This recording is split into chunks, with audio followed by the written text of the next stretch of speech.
the incarceration rates generally for the population are going up. But when they're going up, they're disproportionately impacting people of color. And people of color, when they're released out after incarceration, are facing great obstacles, including prohibitions on getting into the employment arena, which of course brings down a lot of recidivism.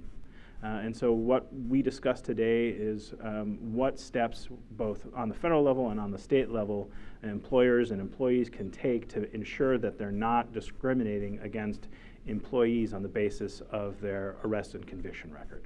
Very generally, Wisconsin prohibits discrimination in employment on the basis of an arrest or conviction record unless that arrest or conviction record is substantially related to the job that they're applying for if they're an applicant, or the job that they hold if they're an employee. The substantial relationship test in Wisconsin requires a real tangible relationship between the job and the individual's conviction or arrest record. And what that means is that the circumstances of the job have to directly relate to the circumstances of the conviction record, such that there is a more than likely chance that the person will recommit an offense if they're employed. Factors that are considered are whether or not the individual will be working with little to no supervision, the circumstances of the job. For example, if you have someone who's been convicted of theft and they're working as a cashier with little to no supervision, then guess what? That may be substantially related. If you have somebody, on the other hand, who's been convicted of aggravated assault and they're working in a retail establishment, there may not be a substantial relationship.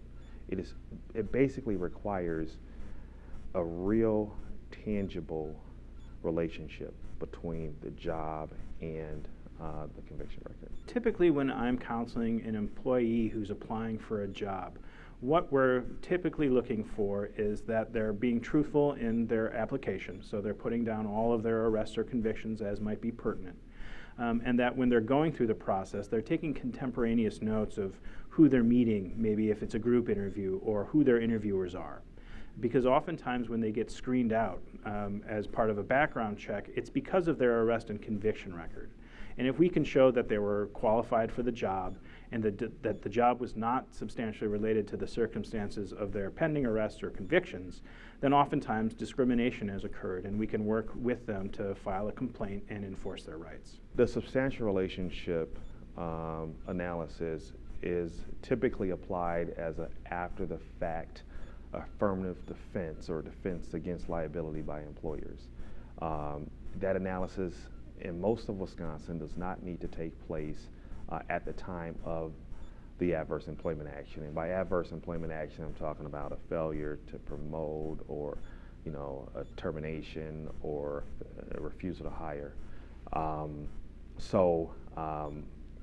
While that may be the case, my practice is to advise employers to do the substantial relationship analysis prior to making an employment decision. That way you can determine whether or not this is truly somebody who has a tendency to reoffend given the circumstances of the job.